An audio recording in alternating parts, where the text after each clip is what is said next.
Sot para jush do e paraqesim një ndodhi që ka ndodhur javën e kaluar në Palestinë, Jerusalem.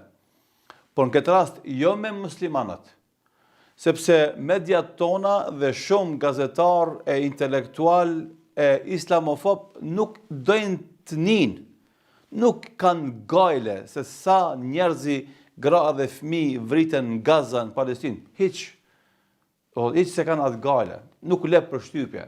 30.000, 60.000, 70.000, me qindra mijë, miliona të zhvendosur. Kjo s'u le përshtypje aty mas pak. Islamofobia e tyre i bën bashk me agresorin, tu menu se vardisja ndaj tyre u jep benefite politike. Thojza e nimon shtetformimin dhe zhvillimin politik shtetit. Po tash e kemi një video, rastin të cilin e ka paraqit një gazetare që quhet Natalie Amiri, korespondente e TV-rjetit ARD të Gjermanisë. Kjo gazetare, duke ecë me priftin, do thot në Kadomus Shnabele, në Palestinë, qytetin e vjetër, në Quds, në Jerusalem, vjen edhe këta e pështyjnë, e ofendojnë. Do thot mundohen ta pengojnë në shëtitjen që e bën me gazetaren duke dhënë intervistë. E ky mundohet me fotografu se policia të kërkon prej meje kush do që sulmon ta fotografosh. Shefe brutalitetin e tyre. Si sillen ata, mundohen ta pengojnë gazetaren, edhe vjen tash një hebrej më i moshum, i thot lënë njërin rahat, largoni, thot to, o vëlla na i shajm këto, i ofendojmë se këta janë krishterë. Pra ky prifti është prift katolik. Shërben në qytetin e vjetër të Jerusalemit, në lagjen ermene që është në Jerusalem. Shif në sjelljen e tyre, ofendimin, arrogancën, brutalitetin. Edhe njerin e vet nuk e përfillin, derisa vjen një njeri i armatosur edhe i merr ata i largon ma të tjerë. Shifën e tash si vashan fen. Vashan fen. E shan fen, e shan Isën al-Islam, Jezusin.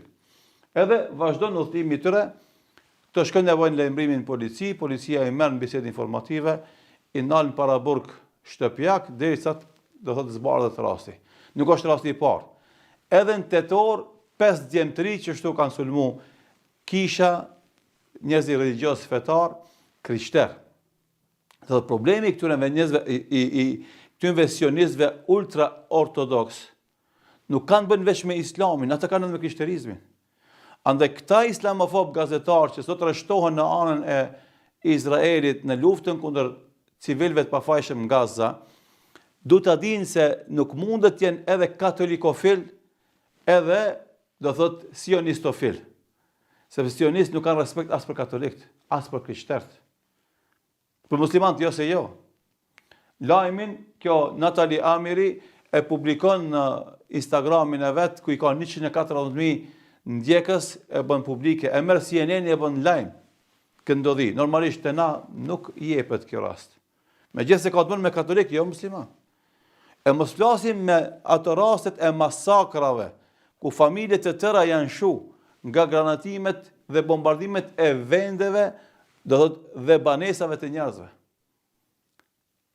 Kjo është çështja. Problemi i interesit momental edhe i injorimit vërtetës. Tu mendu se e kanë pushtetin, e kanë median, edhe çka dojnë thënë, edhe çka do flasin, s'ka kush ndërhyjnë, s'ka kush i qet ata shtremt edhe gabim. Nuk është e vërtetë. Sot faktet plota të këtij brutalitetit, kjo është mentaliteti. Frymzum ata nga citatet e lajthitura devijuara të Teuratit, që nuk e llogarisin njerëz vetëm se vetveten, këtë tjerë janë në shërbim, janë kafsh, bagati, në shërbim të sionistave.